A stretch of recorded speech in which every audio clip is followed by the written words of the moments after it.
ഒരു രാജ്യം ഒറ്റ തിരഞ്ഞെടുപ്പ് എന്ന ലക്ഷ്യത്തിലേക്ക് നരേന്ദ്രമോദി മൂന്നാം സർക്കാർ അടുക്കുകയാണ്. ഫെഡറൽ ജനാധിപത്യ സംവിധാനങ്ങളെ അട്ടിമറിച്ചുകൊണ്ട് ഈ സ്വേച്ഛാധിപത്യത്തിന് അല്ലെങ്കിൽ പ്രസിഡൻഷ്യൽ രീതിക്ക് ഊന്നൽ കൊടുക്കുന്ന ഈ സംവിധാനം നടപ്പാക്കാൻ കേന്ദ്ര മന്ത്രിസഭ തീരുമാനിച്ചു. വൈകാതെ പാർലമെൻറ്റിൽ, ലോക്സഭയിലും രാജ്യസഭയിലും ഇത് സംബന്ധിച്ചുള്ള ഭേദഗതി ബില്ലുകൾ കൊണ്ടുവരാനാണ് സാധ്യത. കുറേ നാളായിട്ട് മോദി സർക്കാർ BJPയുടെ പ്രകടന പത്രികയിൽ പറയുന്ന കാര്യമാണ് ഒറ്റ രാജ്യം ഒറ്റ തിരഞ്ഞെടുപ്പ് എന്ന്. അപ്പോൾ ഒരേ മതം, ഒരേ രാഷ്ട്രീയം, ഒരേ സംസ്കാരം എന്നൊക്കെയുള്ള ഈ ഒരു കാഴ്ചപ്പാടിൽ ഇപ്പോൾ ഒരേ നികുതി അല്ലെങ്കിൽ ഒരേ റേഷൻ കാർഡ് എന്ന് പറയുന്ന പോലല്ല ഒരു രാജ്യം, ഒരു ഭാഷ, ഒരു സംസ്കാരം, ഒരു മതം എന്നൊക്കെ പറയുന്നത്. ഈ ഒരു കാര്യം നമ്മൾ RSSൻ്റെ പ്രവർത്തന പരിപാടികൾ നോക്കിയാൽ അത് കടമെടുത്തിരിക്കുകയാണ് കേന്ദ്ര സർക്കാർ. അതായത് ഒരു രാജ്യം, ഒരു ഭാഷ, ഒരു സംസ്കാരം, ഒരു മതം എന്ന RSSൻ്റെ കാഴ്ചപ്പാടിനോട് ചേർന്ന് നിൽക്കുന്ന തീരുമാനമാണ് കേന്ദ്ര ഗവൺമെൻറ് എടുത്തിരിക്കുന്നത്. എന്ന് പറഞ്ഞാൽ ഹിന്ദുത്വ അജണ്ട ഒരു പടി കൂടെ മുന്നോട്ട് കൊണ്ടുപോകുന്ന തീരുമാനമാണ് ഒറ്റ രാജ്യം ഒരു രാജ്യം ഒറ്റ തിരഞ്ഞെടുപ്പ് എന്ന് പറയുന്നത്. അപ്പം ഇതിനെ എങ്ങനെ നേരിടേണ്ടി വരും എന്നുള്ളതാണ് ജനാധിപത്യ പ്രക്രിയയിലെ ഏറ്റവും പ്രധാനപ്പെട്ട കാര്യം. ഇതിൽ ഒരു കാര്യം എനിക്ക് പറയാനുള്ളത്, അപ്പോൾ ഇതിന് ഇത്ര ഭൂരിപക്ഷം വേണം, സന്നിഹിതരായ MP-മാരുടെ 2/3 ഭൂരിപക്ഷം വേണം ഇത് പാസ്സാക്കിയെടുക്കാൻ ലോക്സഭയിലും രാജ്യസഭയിലും. BJPക്ക് അങ്ങനെ ഒരു കേവല ഭൂരിപക്ഷം ഇല്ല. സഖ്യകക്ഷികളോട് ചേർന്നാണ് ഭരിക്കുന്നത്. അങ്ങനെ ചില പ്രശ്നങ്ങൾ മോദി സർക്കാർ നേരിടുന്നുണ്ട്. എന്നിട്ടും ഇതൊരു മുദ്രാവാക്യമായി മുന്നോട്ട് കൊണ്ടുപോകാൻ മോദി സർക്കാർ തീരുമാനിച്ചു എന്ന കാര്യമാണ് ശ്രദ്ധേയം. ഇപ്പോൾ ഇടിപിടിയിൽ പെട്ടെന്ന് ഈ നിയമ ഭേദഗതി രാജ്യസഭയിലും ലോക്സഭയിലും പാസ്സാക്കിയെടുക്കാൻ BJP സർക്കാരിന് സാധിക്കത്തില്ല. അതുതന്നെയാണ് ഇതിനെതിരെയുള്ള ഏറ്റവും വലിയ കവചം എന്ന് ഞങ്ങൾ പറയുന്നത്. കാരണം നമ്മുടെ ജനാധിപത്യ സംവിധാനത്തിലെ നിയമങ്ങൾ അനുസരിച്ച് തന്നെ ഈ ഓരോ നിയമസഭയും അല്ലെങ്കിൽ പാർലമെൻറ്റ്, ലോക്സഭയും ഒക്കെ 5 വർഷം കാലാവധി പൂർത്തിയാക്കണം എന്നാണ്.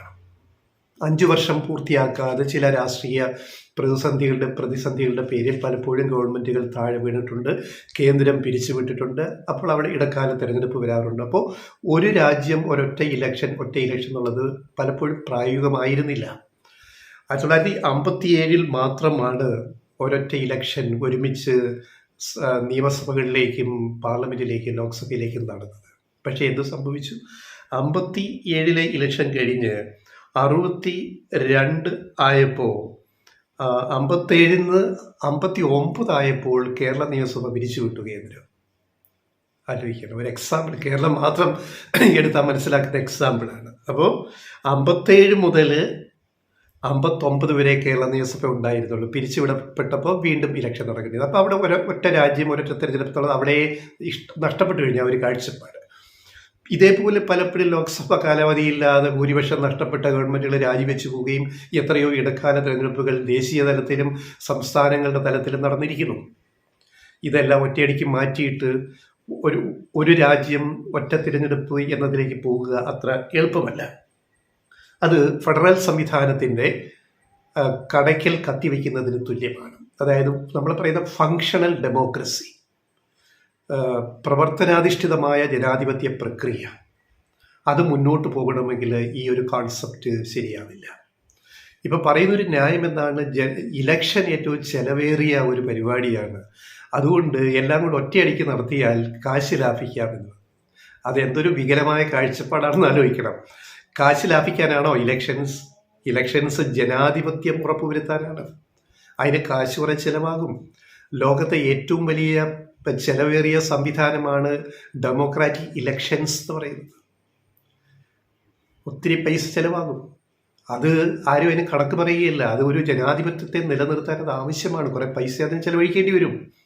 അതിനെ ഒരു ദുർവ്യയം, അധിക ചെലവ് എന്നൊക്കെ പറയുന്നത് അത് മറ്റൊരു അജണ്ട രഹസ്യമായിട്ട് കൊണ്ടുവരാൻ വേണ്ടിയാണ്. ഈ ഹിന്ദുത്വ അജണ്ട കൊണ്ടുവരാൻ വേണ്ടിയുള്ള ഒരു തട്ടിപ്പാണ് അത് എന്ന് ബുദ്ധിയോടെ നമ്മൾ പരിശോധിച്ചാൽ മനസ്സിലാവും. ഇനി ഇതിൻ്റെ കാര്യത്തിൽ ജുഡീഷ്യറി എത്രമാത്രം ഇടപെടും എന്നൊരു ചോദ്യമുണ്ട്. ഇപ്പം നിയമസഭയിൽ ലോക്സഭയിൽ രാജ്യസഭയിൽ നിയമം പാസ്സാക്കിയാൽ തന്നെ അതിനെ കോടതിയിൽ ചോദ്യം ചെയ്യപ്പെടുമോ? അങ്ങനെയാണെങ്കിൽ പരമോന്നത സുപ്രീം കോടതി എന്ത് തീരുമാനമെടുക്കും? ഇങ്ങനെയൊക്കെയുള്ള കാര്യങ്ങൾ ഇതിനകത്ത് വേറെയും ഉൾപ്പെടുന്നു.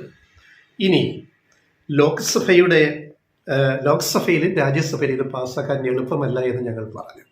അതിൻ്റെ കാര്യങ്ങളിലേക്ക് വരാം, കണക്കുകളിലേക്ക് വരാം. അതായത് ഭരണഘടനയുടെ 368 അനുച്ഛേദന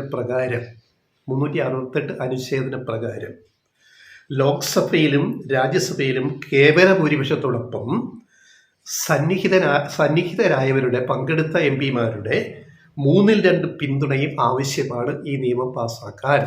ഒറ്റ രാജ്യം ഒറ്റ തിരഞ്ഞെടുപ്പ് എന്നുള്ളത് പാസ്സാക്കാൻ 1 ഭൂരിപക്ഷം വേണം. അതോടൊപ്പം പ്രസന്റ് ആൻഡ് വോട്ടിംഗ് MP-മാർ, സന്നിഹിതരായി വോട്ട് ചെയ്യുന്ന MP-മാരുടെ 2/3 പേരുടെ ഭൂരിപക്ഷം BJP സർക്കാരിന്, മോദി സർക്കാരിന് കിട്ടിയിരിക്കണം. ഇല്ലെങ്കിൽ ലോക്സഭയിൽ ഇത് പാസ്സാക്കാൻ സാധിക്കത്തില്ല. പക്ഷേ ഇപ്പോഴാ ഭൂരിപക്ഷം BJPക്ക് ഇല്ല. കാരണം ലോക്സഭയിലെ മൊത്തം 543 അംഗസംഖ്യയിൽ 2/3 362 പേരുടെ പിന്തുണ വേണം. 543-ൽ 2/3 MP-മാരുടെ പിന്തുണ വേണം. അത് പാസ്സാവാൻ NDAക്ക് നിലവിൽ 293 MP-മാരേ ഉള്ളൂ. 2/3 തികയ്ക്കാൻ പറ്റില്ല. അപ്പോൾ 69 MP-മാരുടെ കുറവുണ്ട്. 69 MP-മാരെ, ലോക്സഭയിലെ MP-മാരെ ചാക്കിട്ട് പിടിച്ച്, മറ്റു പാർട്ടികളിൽ നിന്ന് ചാക്കിട്ട് പിടിച്ച് കോടികൾ പൈസയും എറിഞ്ഞ് നടത്തിയാൽ മാത്രമേ ഇത് ഭേദഗതി പാസ്സാക്കാൻ പറ്റുള്ളൂ. അപ്പം ചെലവ് കൂടുതലാണ്. പിന്നെ ലോക്സഭ ഒറ്റ തിരഞ്ഞെടുപ്പ്, പലതും വരുമ്പോൾ ഒറ്റ തിരഞ്ഞെടുപ്പിനേക്കാൾ ചെലവ് കൂടുതലാണെന്ന് പറയുന്ന BJP തന്നെയാണ് കോടികൾ എറിഞ്ഞ് MP-മാരുടെ വോട്ട് വാങ്ങാൻ പോകുന്നത്. ഇരുമ്പ് പലയിടത്തും കോടികൾ എറിഞ്ഞ് വോട്ട് വാങ്ങിയ ചരിത്രമൊക്കെ നമുക്കറിയാം. BJP അതിൽ പുണ്യാളന്മാരൊന്നും അല്ലെന്നറിയാം. അപ്പം ഇനി അതിൻ്റെ അപ്പുറത്തെ കളി BJP കളിക്കും. ഇതിൻ്റെ അകത്തൊന്നും വിശുദ്ധിയും അഗ്നിശുദ്ധിയും ഒന്നും ഇല്ല. കാശെറിയുക, വോട്ട് പിടിക്കുക. അതിൽ പലപ്പോഴും കോൺഗ്രസിലെയും വേറെ ചില ഇടതുപക്ഷ പാർട്ടികൾ ഒഴികെ ബാക്കി ഏത് പാർട്ടിയിലെയും MP-മാർ കോടികളുടെ കിലുക്കം കേൾക്കുമ്പോൾ അങ്ങോട്ട് ചാടിപ്പോവും. എത്രയോ സംഭവങ്ങൾ നമ്മുടെ മുന്നിലുണ്ട്. അപ്പം അതൊക്കെ നമ്മൾ ആലോചിക്കുക. അതേപോലെ രാജ്യസഭയിൽ NDAക്ക് 115 അംഗങ്ങളാണുള്ളത്. നാമനിർദ്ദേശം ചെയ്ത 6 പേരെ കൂടെ കൂട്ടിയാൽ 121 ആകെ. 115 പ്ലസ് 6 121.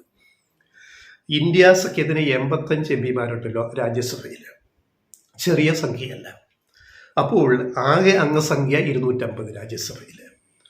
അപ്പോൾ മോദി ഇലക്ഷൻ കാലത്ത് 400-ലധികം സീറ്റ് ഞങ്ങൾക്ക് NDAക്ക് തരണം, എങ്കിലേ ഞങ്ങൾക്ക് ഭരണഘടനാ ഭേദഗതി ഇതാക്കാൻ പറ്റുള്ളൂ എന്ന് നാടുനീളെ പ്രസംഗിച്ചത് ഓർക്കുക.